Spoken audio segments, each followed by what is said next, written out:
अल्हम्दुलिल्लाह अल मन्नान अल्लज़ी खलक़ल इंसान व अल्लमहुल बयान वस्सलातु वस्सलामु अला रसूलिही सय्यिदिल इंसी वल जान व अला आलिही व अस्हाबिही ज़विल खैरि वल इहसान अम्मा बअद अस्सलामु अलैकुम।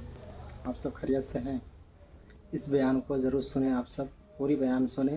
अम्मा बअद फ़अऊज़ु बिल्लाहि मिनश शैतानिर रजीम बिस्मिल्लाहिर रहमानिर रहीम अल-यौम यइसल लज़ीना कफ़रू मिन दीनिकुम फ़ला तख़शौहुम वख़शौनी अल-यौम अकमलतु लकुम दीनकुम व अतममतु अलैकुम निअमती व रज़ीतु लकुमुल इस्लाम दीना।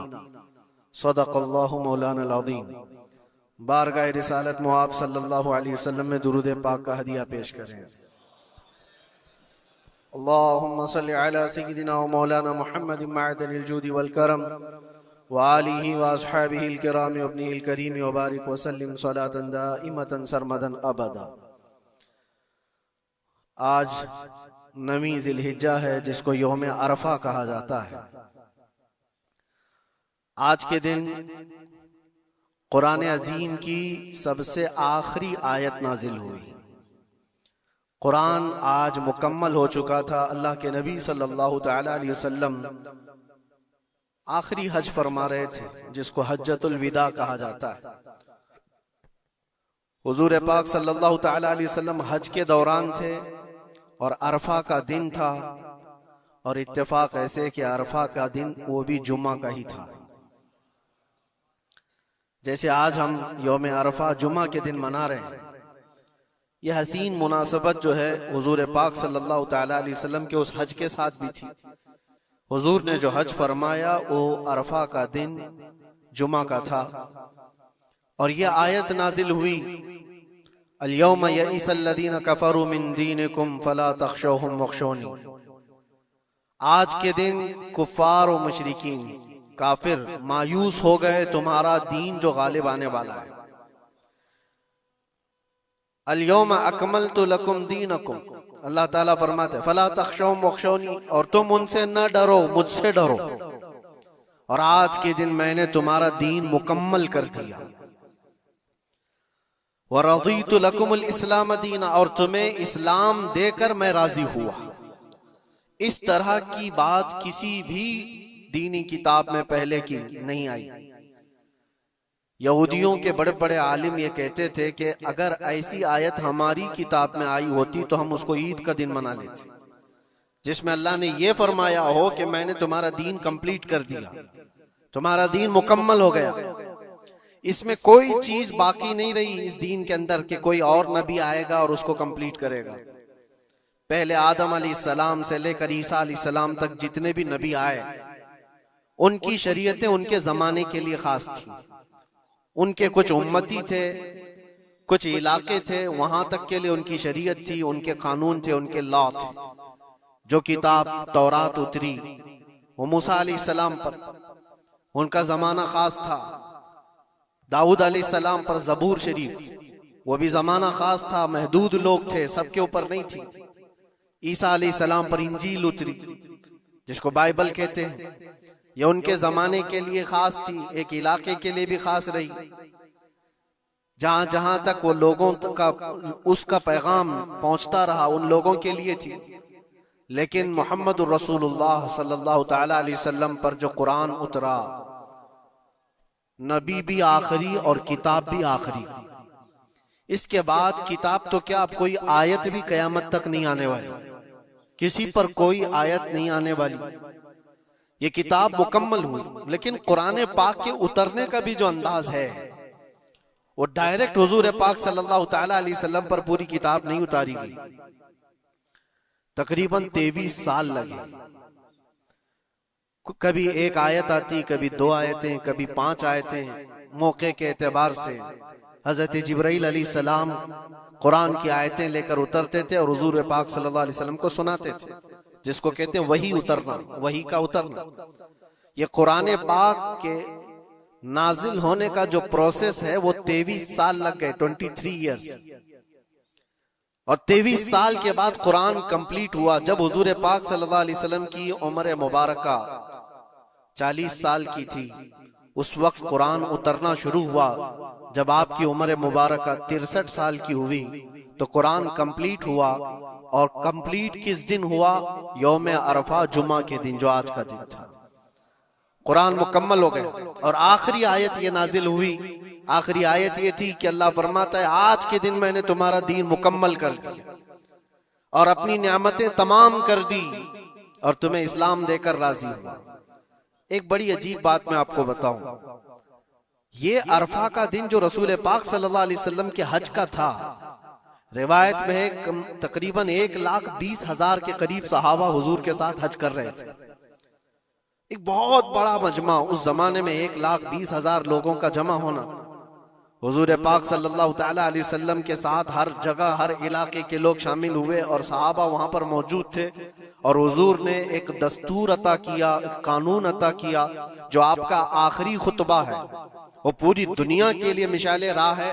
हुजूर ने जो अपना आखिरी खुतबा दिया था हज्जतुल विदा का, जिसमें जिंदगी गुजारने के ऐसे उसूल जो इससे पहले किसी ने दिए नहीं थे, वो सब के लिए फिट बैठते हैं आज भी।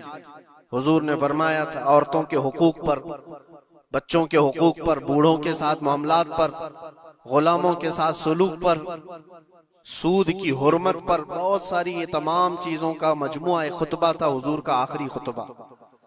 जब हुजूर ने ये खुतबा दिया और सारी बातें बयान की तो सहाबा तो खुश थे इस आयत के उतरने के बाद कि कंप्लीट हो गया कुरान, हमारा दीन मुकम्मल हो गया आज। ऐसा नहीं कि अभी और कोई हुक्म आने वाला है, जो आना था हो गया। तो सहाबा खुश थे, लेकिन हजरत अबू बकर सिद्दीक रज़ियल्लाहु ताला अन्हु रो रहे थे। एक किनारे पर आप जाकर के रो रहे थे। सहाबा ने आपसे पूछा कि आज तो हमारा दीन कंप्लीट हुआ, मुकम्मल हुआ और कुरान मुकम्मल हुआ है, तो आपको रोने की वजह क्या है, क्या जरूरत है? आपने फरमाया दीन तो मुकम्मल हुआ, कुरान भी कंप्लीट हुआ, लेकिन इसके बैकग्राउंड में तुम ये क्यों नहीं सोचते कि अब हुजूर पाक की जिंदगी का भी जो मकसद था वो मुकम्मल हो गया, अब हुजूर हमारे साथ नहीं रहेंगे। शायद हुजूर पाक सल्लल्लाहु ताला अलैहि वसल्लम इसके बाद ज्यादा हमारे दरमियान ना रहे, क्योंकि वो अल्लाह के रसूल थे। रसूल अपना पैगाम पहुंचाने के बाद फिर अपने रब के पास चला जाता है। ये बहुत गहरी सोच थी सिद्दीक अकबर रज़ियल्लाहु ताला अन्हु की। और हुआ भी ये कि इस हज के बाद हुजूर सल्लल्लाहु ताला अलैहि वसल्लम वापस मदीना तशरीफ ले गए और सिर्फ 2 महीने के बाद हुजूर पाक का विसाल हुआ। अपने हज के बाद नबी पाक सल्लल्लाहु ताला अलैहि वसल्लम 2 महीने तक मदीने में रहे, उसके बाद आप रहलत फरमा गए। आज बताना ये है कि ये दिन ऐसा है अरफा का जो हैबत तारी करता है। कुरान कहता है अल-यौमा यइसल्लज़ीना कफरू मिन दीनिकुम, आज के दिन कुफ्फार तुम्हारे दीन से मायूस हो गए कि कुछ नहीं बिगाड़ पाएंगे इस दीन का, जो करना था सब करके देख लेंगे। आज के दौर में आप सोचते होंगे कि मेरे दीन का फ्यूचर क्या है, दीन इस्लाम की हिफाजत कैसे हो सकती है, कोई फिक्र की बात नहीं। कुरान पाक 1400 साल पहले ये बयान कर रहा है, काफिर मायूस हो चुके, कुछ नहीं कर सकेंगे, कुछ नहीं कर सकेंगे, तुम्हारे दीन से मायूस हो गए। और फिर रब ताला उसके फौरन बाद फरमाता फला तख्शौहुम वख्शौनी, तुम उनसे मत डरा करो, मुझसे डरो। अल्लाह इस दीन का हाफिज और नासिर और मददगार है। हम जैसे बहुत आएंगे जाएंगे और दीन को नुकसान पहुंचाने की कोशिश करने वाले भी बहुत से आएंगे और जाएंगे, मगर ये अल्लाह का चिराग है, फूकों से नहीं बुझाया जा सकता। इसकी रोशनी कभी खत्म नहीं होगी। अल्लाह ताला इसका हाफिज है, नासिर है। अरफा का दिन हैबत तारी करने वाला क्यों है? वो एक मैदान है। सुनो हदीस पाक, अल्लाह के नबी सल्लल्लाहु ताला अलैहि वसल्लम क्या फरमाते हैं? अन जाबिर रज़ियल्लाहु ताला अन्हु क़ाल क़ाल रसूलुल्लाह सल्लल्लाहु अलैहि वसल्लम मा मिन यौमिन अफ़ज़लु इंदल्लाहि मिन यौमि अरफा यंज़िलुल्लाहु इला समाई दुनिया फयुबाही बि अहलिल अर्दि अहलस समाई फयक़ूल शुग़सन ग़ुबरन ज़ाहीन जाऊ मिन कुल्लि फज्जिन अमीक़ यरजून रहमती फलम यरो अदाबी फलम युरा यौमुन अक्सर इत्कम मिनन नारी मिन यौम अरफा औ कमा क़ाल रसूलुल्लाह सल्लल्लाहु अलैहि वसल्लम। हजरत जाबिर रज़ियल्लाहु तआला अन्हु फरमाते, हुजूर सल्लल्लाहु अलैहि वसल्लम फरमाते हैं, अरफा के दिन से ज्यादा अफजल कोई दिन अल्लाह के नजदीक मैंने नहीं देखा। आज के दिन से ज्यादा अफजल दिन देखा नहीं। अल्लाह तबारक व तआला आसमान वालों को बता करके जमीन वालों पर फख्र फरमाता है। ये जमीन वाले कौन है? हम लोग। जमीन वालों को दिखाकर अल्लाह तबारक व तआला फख्र फरमाता है मलाइका के सामने, और यूं इरशाद फरमाता है, ये देखो बिखरे बालों से परागंदा चेहरे के साथ थकान में चूर, सूरज की तमाजत और चिलचिलाती धूप को सहते हुए मेरे दरबार में खड़े। ऐ मलाइका, ये चाहते क्या है? देखो ये सब के सब पुकार रहे हैं, लब्बैक अल्लाहुम्मा लब्बैक, अल्लाह मैं हाजिर हूं, अल्लाह मैं हाजिर हूं। रब ताला फख्र करते हुए इरशाद फरमाता है, वो मेरी रहमत की उम्मीद में आए हुए और वो मेरा अजाब नहीं देख रहे।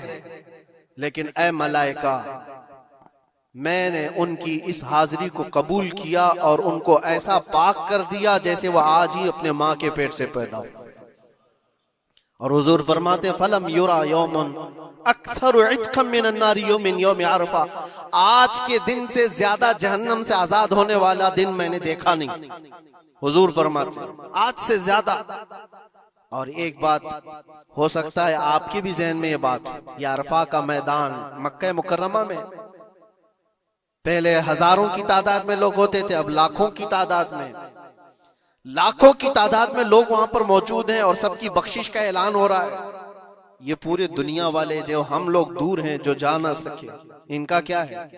एक सहाबी रसूल ने हुजूर सल्लल्लाहु अलैहि वसल्लम से ये सवाल करी कि अल्लाह के नबी ये बताएं, ये जो आपने फजीलत बयान की है, क्या अरफा के दिन जिसके सीने में राई के दाने के बराबर ईमान हो और वह अल्लाह से बख्शिश तलब करे तो अल्लाह उसको माफ करता है, अल्लाह ताला उसकी बख्शिश फरमा ही देता है। ये जो फजीलत आपने बयान फरमाई, अरफात के मैदान में मौजूद सारे लोगों के लिए है या फिर दुनिया भर में मौजूद मुसलमानों के लिए?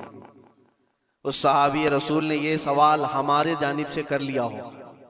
अल्लाह के नबी सल्लल्लाहु अलैहि वसल्लम ने फरमाया, नहीं, दुनिया के किसी कोने में मुसलमान हो, अगर वो रब ताला से आज के दिन मगफिरत तलब करे तो अल्लाह ताला उसको हाजियों के साथ ही बख्शिश फरमा देता है। हाजियों के साथ जो अरफा के दिन वहां पर होंगे, अल्लाह तबारक व तआला इनकी भी बख्शिश फरमा देता है। आज के दिन की फजीलत है मेरे अजीज, कई हदीसें मौजूद हैं। हुजूर पाक सल्लल्लाहु तआला अलैहि वसल्लम से एक सहाबी ने पूछा, या रसूल अल्लाह सल्लल्लाहु अलैहि वसल्लम, अरफा के दिन के मुतालिक कुछ फरमाए। तो आपने फरमाया, युकफ्फिरुस सनतल्लती क़ब्लहा व मा बअदहा, ये आज का दिन जो मौजूद है, फरमाते हैं आज से पहले वाला एक साल और आने वाला बाद का एक साल, ये सारे गुनाहों के कफारे का एक दिन होता है। एक दिन, ये सारे पिछले एक साल, अगले एक साल, लेकिन ये सब चीजों में शर्त है उसका ईमान, उसका यकीन, अल्लाह की जात पर उसका ईमान और यकीन कैसा है, अल्लाह ताला उसके साथ वैसा ही सुलूक फरमाता है। लोग इसको हल्के में लें तो फिर वह हल्के में ही रह जाता है, और अगर इसकी अजमत उसके दिल पर है तो यकीनन वो अजमत किया भी जाता है। आज के दिन के सिलसिले में ये बात मैं अर्ज करना चाहूंगा कि मैं हमारे दीन इस्लाम से ज्यादा कामिल या इससे ज्यादा गालिब कोई दीन हो ही नहीं सकता। इसको अल्लाह तबारक व तआला ने ऐसा कामिल फरमाया, माँ के पेट से लेकर के कब्र में जाने तक इंसान के हर मसले का हल दीन इस्लाम में बयान किया गया। कुरान पाक अल्लाह ताला फरमाता है कि हमने हर चीज का बयान इसमें वाज़ेह तौर पर कर दिया है। वला रत्बिन वला याबिसिन इल्ला फी किताबिन मुबीन, कोई खुश्क चीज या कोई तर चीज ऐसी छोट है ही नहीं जो कुरान में बयान न की गई हो। हर चीज रब तबारक व तआला ने वजाहत के साथ बयान फरमाया। और रब तआला ने यह भी फरमाया कि हमने ए महबूब हर चीज का वाज़ेह बयान आप पर उतारा है। सारी चीजें जो कंप्लीट है हमारे दीन के अंदर, लोगों को ऐसा लगता है कि दीन इसमें कच्चा है उसमें कच्चा है, जो गैर मुस्लिमों की तरफ से एतराजात है, मैं चैलेंज के साथ कहता हूं, मैं एक छोटा सा कुरान का तालिब इल्म, मैं एक छोटा सा खादिम हूं, लेकिन आज के जमाने में जिसको कुरान पाक के इनकम्प्लीट होने पर या फिर दीन इस्लाम में किसी शोशे के बाकी रहने पर सवाल हो, वो हमसे बात कर सकता है। इंशाअल्लाह लज़ी शाफी व वाफी जवाब दिया जा सकता है रब ताला के फजल से। इसलिए कि हमें पता है हमारा इल्म कम हो सकता है, लेकिन रब का वादा और रब का फरमान गलत नहीं हो सकता। रब ने जो फरमाया इस दीन को कंप्लीट कर दिया गया, तो दीन मुकम्मल है, दीन मुकम्मल है। किसके हुकूक पर बात नहीं किया इस्लाम ने, किसके हुकूक पर? दुनिया आज अपना अपना दीन, अपना अपना रिलीजन लेकर बैठती है। मैं बताऊं, इस्लाम पर एतराज करने से पहले जरा हुकूक निस्वा, विमेन राइट्स के बारे में बात करो। बहुत सारी तंजीमें बात करती हैं आज औरतों के हुकूक के बारे में, लेकिन वो अपने गरेबान में कभी झांकते नहीं। ये वो दुनिया है जहां औरतों के साथ सुलूक क्या था पता है? रोमन एम्पायर, जो दुनिया का सबसे बड़ा एक निजाम चलाने वाली हुकूमत थी, रोमन एम्पायर, पर्शियन एम्पायर, नाम सुना होगा आपने। और यूनानी हुकूमतें थी। यूनानी हुकूमतों के दरमियान औरतों के सिलसिले में एक कॉन्फ्रेंस की गई थी कि इनको इंसान समझा जाए कि नहीं समझा जाए। औरतों को जब बाजारों में लाया जाता था तो 5-5 जंजीरें उनके जिस्म पर डालकर लाते थे, 2 हाथों में, 2 पैरों में और 1 गले में। ये 5 जंजीरों के साथ मर्द औरत को हाँकता हुआ बाजार में लाता था। औरत का ये मकाम था दुनिया के पास, और वो 5 जंजीरों को काट करके इस्लाम ने औरत का जेवर बना दिया। औरतों के हुकूक पर बात करने वाली बहुत सारी तंजीमें, जरा तारीख पढ़ करके देखो। दूर क्यों जाएं, जिस मुल्क में हम जी रहे हैं यहाँ सती की रस्म हुआ करती थी। यानी किसी का पति मर गया हो तो औरत को जीने का हक नहीं था, बल्कि सती एक ऐसी रस्म थी। ऐसे एक रस्म का नाम है कि शोहर के इंतकाल के बाद जिंदा औरत को भी जला दिया जाता था, औरत को भी जल जाना था। चंद दिनों के बाद फिर माहौल तब्दील हुआ, तो इसमें थोड़ा सा अपग्रेड किया हुआ था मामला कि अब जलाया नहीं जाएगा, लेकिन उसको मुआशरे से दूर जंगलों में छोड़ दिया जाएगा। औरत जिंदा तो रहेगी लेकिन मुआशरे में नहीं रहेगी। बेवा औरत के लिए मामला था। बेवा औरत को अपशगुन समझा जाता था। वह आज भी बहुत सारे जाहिलों के दरमियान मौजूद है ये रस्म। कोई बेवा औरत आई तो लोग ये समझने लगते हैं कि घर में अपशगुन हो जाएगा। ये सारे मामला औरतों के हुकूक के सिलसिले में किसने खत्म किया है? ये सारे रस्म और रिवाजात। और यहूदियों के यहाँ क्या था, ईसाइयों के यहाँ क्या था? उनके यहाँ ये था कि औरत अगर नापाकी के दिन में आ जाए, जो उसके मंथली पीरियड्स के दिन होते हैं, तो औरतों को अस्तबल में रखा जाता था, जहां घोड़े बांधे जाते थे, जहां जानवर होते थे। उनका बर्तन अलग, उनका गिलास अलग, उनका चम्मच अलग, उनके खाने की चीजें अलग हो जाती थी। या औरतों के साथ मामलात यहूद किया करते थे, यहूदी करते थे। आज पूरी दुनिया में ये एतराजात उठाए जाते हैं कि इस्लाम औरतों को 4 दीवारी के अंदर रखता है। जालिमों, तुम्हें पता नहीं ये इस्लाम ही है जिसने जन्नत को औरत के कदमों के नीचे रखा। अल जन्नतु तहत अक़दामिल उम्महात, मेरे आका ने फरमाया है लोगों तुम्हारी जन्नत तुम्हारे माँ के कदमों के नीचे। इसको बहन की शक्ल में क्या फरमाया और बीवी की शक्ल में क्या मकाम दिया, जरा पढ़ करके तो देखो इस्लाम को। एक लुकमा भी अगर खिलाते हो बीवी को तो सदके का सवाब रखा गया। बहन की दुआ भाई के हक में ऐसे कबूल होती है जैसे कोई खाने काबा के पास दुआ कर रहा हो। और बेटी की दुआ, बेटी के लिए क्या फरमाया? मेरे आका फरमाते हैं जिसने अपनी एक बेटी की परवरिश की और उसको सही जगह पर शादी करके दिया, मेरे आका फरमाते हैं उस पर मेरी शफाअत वाजिब है, उस पर जन्नत है। ये औरतों के हुकूक इस्लाम ने दिए, कहां से उठाकर कहां रख दिया। और जो बेवाओं के साथ सुलूक था, बेवा को अपशगुन माना जाता था। 1-2 नहीं 10-10 बेवा औरतों से मेरे आका ने निकाह फरमाया। सैयदुल अंबिया हैं, सैयदुल रसूल हैं। अरे हुजूर पाक सल्लल्लाहु अलैहि वसल्लम चाहते ना तो बड़े बड़े बादशाहों की बेटियां हुजूर के हरम में आ जाती। हुजूर पाक सल्लल्लाहु ताला अलैहि वसल्लम के निकाह में आती हुजूर अगर चाहते। और अरब लोग ये पेशकश कर भी चुके थे, अरब जो है आकर हुजूर से कहे भी थे कि तुम जवान हो मोहम्मद, अगर तुम चाहो तो सबसे हसीन लड़कियां दुनिया की तुम्हारे पास लाकर रख देंगे। सबसे हसीन लड़कियां, सबसे मालदार लड़कियां, किसी बादशाह की बेटी हो या किसी बहुत बड़े अमीर जाती हो, कोई अमीर जाती हो, दोशीजा हो, तुम्हारे यहां लाकर रख देंगे। अरबों ने कहा था बस एक शर्त है, तुम ये दीन की दावत देना छोड़ दो, तुम ये इस्लाम की बात करना छोड़ दो, तुम्हारे लिए हर तरह का हुस्न लाकर रख दिया जाएगा। मेरे आका ने उनकी इस पेशकश को ठुकरा करके 25 साल की उम्र में 40 साल की बेवा से निकाह फरमाया था। ये हुजूर पाक सल्लल्लाहु तआला अलैहि वसल्लम ने औरतों के हुकूक नहीं बयान फरमाए, और आखिरी खुतबे में भी हुजूर ने ये हुकूक बयान किए अपने जाने से पहले। औरतों के मामलात में मैं तुमको अल्लाह से डराता हूं कि उनके साथ हुस्न सुलूक करो। इस्लाम में कोई चीज बाकी नहीं छोड़ी हुजूर। ये आखिरी खुतबा था हुजूर का आज के दिन, अरफा के दिन हुजूर ने ये फरमाया था कि आज के दिन मैं ऐलान करता हूं, कोई गोरा काले से अफजल नहीं, कोई अरबी अजमी से अफजल नहीं, तुम सब के सब कुल्लुकुम मिन आदम व आदम मिन तुराब, तुम सब के सब आदम से पैदा किए गए हो और आदम को मिट्टी से बनाया गया। ये हुजूर पाक सल्लल्लाहु अलैहि वसल्लम ने फरमाया इक्विलिटी, बराबरी, यकसा हुकूक। दुनिया जो कहती है कि सबको बराबर के हुकूक होना चाहिए, ये सब ढकोसले हैं, दावे हैं, किसी के यहाँ कोई बराबरी नहीं। बराबरी किसको कहते हैं पता है? बराबरी इसको कहते हैं कि ईरान से किसरा का कोई कासिद आया था मदीने में हजरत उमर के जमाने में, ये ढूंढने के लिए कि बादशाह का महल कहाँ है। मदीने में लोगों से पूछा कि तुम्हारा बादशाह रहता कहाँ है, तो लोग हंस करके कहे हमारा बादशाह होता ही नहीं। कहा फिर क्या होता है? कहा अमीरुल मोमिनीन।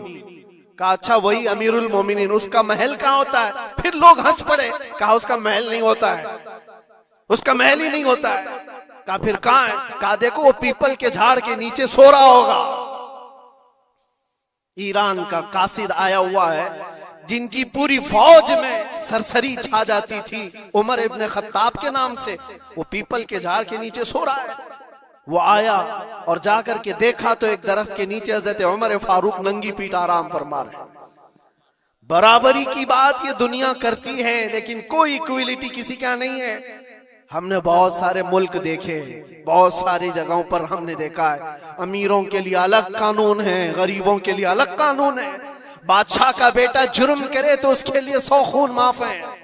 गरीब अगर छोटी सी भी जुर्म करे तो सालों वो सलाखों के पीछे रह सकता है। ये इक्विलिटी की बात दुनिया करती है, और इस्लाम जिस इक्विलिटी की बात करता है वो क्या है? नबी पाक सल्लल्लाहु तआला अलैहि वसल्लम अपने आखिरी दिनों में, ये आखिरी दिन है, सहाबा को जमा करके फरमाते हैं कि मेरे जाने का दिन करीब आ चुके, तुम में से किसी का कोई हक बाकी है तो मुझसे ले सकता है। कोई हक बाकी है वो सैयदुल अंबिया है, जिनकी एक जुबान पर अल्लाह तबारक व तआला किसी को जन्नत अता करे। वो रसूल कहता है कि तुम में से किसी को कोई हक बाकी है तो ले सकता है। सहाबा खामोश थे, लेकिन एक सहाबी खड़े हो गए, कहा मेरा एक हक बाकी है। ऐसा भी एक दीन है, हुजूर से कहते मेरा हक बाकी है। हुजूर ने फरमाया क्या बाकी, आज ले सकते हो। उन्होंने कहा पैसा नहीं, दौलत नहीं। एक बार याद है जंग में जाने के वक्त आप सफ़ें दुरुस्त कर रहे थे, सफ़ें दुरुस्त करते हुए मैं थोड़ा सफ से आगे आ गया था और आपके हाथ में छड़ी थी और आपने मुझे छड़ी से मारा था और मैं आज वो बदला लेना चाहता हूं। अल्लाह अकबर, रोंगटे खड़े हो जाते हैं सुनकर। उन्होंने जैसे ही कहा सहाबा की गर्दनें तन गई। कहा कौन है जो सैयदुल अंबिया से बदले की बात करता है? हजरत उमर तलवार निकालते। हुजूर ने फरमाया खामोश उमर, ये इस्लाम है, ये इस्लाम है, अंदर रखो। और साहबी से कहा इजाजत है, तुम बदला ले सकते हो। हुजूर पाक सल्लल्लाहु तआला अलैहि वसल्लम खड़े हो गए। वो साहबी आगे आए और कहा कि मैं बदला इस सूरज में लूंगा कि जिस वक्त आपने मुझे मारा था उस वक्त मेरे बदन पर कोई कपड़ा नहीं था, मैं सिर्फ लुंगी पहना हुआ था, तहबंद थी, ऊपर का जिस्म मेरा खुला हुआ था, मेरे जिस्म पर कोई लिबास नहीं था, ऊपर सिर्फ तहबंद पहना हुआ था। मैं चाहता हूं कि आप भी सिर्फ तहबंद पर हो, आपका जुब्बा निकाल दीजिए आप। हुजूर पाक सल्लल्लाहु अलैहि वसल्लम ने कोई ताखीर नहीं फरमाई, फौरन अपना जुब्बा उतार दिया। सहाबा देख करके हैरत ज़दा थे, सबके जिस्मों पर कपकपी थी, ये कौन बंदा है, महबूबे खुदा की बारगाह में इस तरह की बात करता है। अल्लाह तबारक व तआला जिसके लिए हुक्म फरमाए, जिब्राइल जिसके कदमों का बोसा ले, आज वो सैयदुल अंबिया के सामने बदले की बात कर रहे। सब हैरत ज़दा थे, लेकिन फरमान था मुस्तफा का, किसी ने कुछ नहीं कहा। हुजूर ने जुब्बा उठा दिया, वो सहाबी बढ़ करके आए, पीछे की तरफ आए और हुजूर पाक के दो कंधों के बीच में जो मोहरे नबुव्वत थी उसको चूम करके बोसे लेने लगे और कहा, फुस्तु बिरब्बिल काबा, रब्बे काबा की कसम, मैं अपनी मुराद को पहुंच गया। कहा बस ये बदला लेना था कि हुजूर पाक सल्लल्लाहु अलैहि वसल्लम के दोनों कंधों के बीच में मोहरे नबुव्वत थी जो सूरज से ज्यादा चमकती थी। वो सहाबी कहते हैं महीनों से, सालों से मुझे इसका इंतजार था कि एक बार मोहरे नबुव्वत देख लूं। मैंने ये रास्ता इख्तियार किया सिर्फ मोहरे नबुव्वत को चूमने की।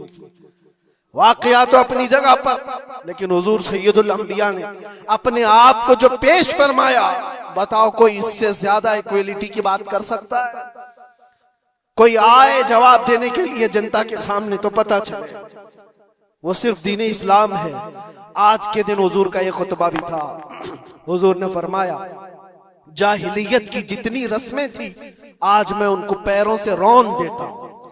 हुजूर ने फरमाया सबको मैंने रौन दिया और जितने भी सूद के मामलात थे मैंने सबको खत्म कर दिया।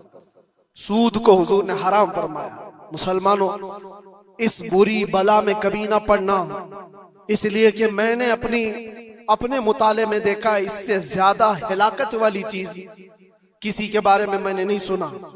सूद का एक लुकमा खाने पर जितनी वईद आई है, जितनी खतरनाक वईद आई है, इससे ज्यादा मैंने नहीं देखा। हुजूर पाक सल्लल्लाहु अलैहि वसल्लम फरमाते हैं जो सूद का एक लुकमा खाया गोया के खाने काबा के सामने वो अपनी मां से जिना करने के बराबर है। मुसलमानों के लिए है ही नहीं चीज जिसको आप कोई भी नाम दे दे, लेकिन सूद से ऐसे बचो जैसे आग से बचते हो। आज के दिन के ये पैगामात थे मेरे आका सल्लल्लाहु अलैहि वसल्लम के।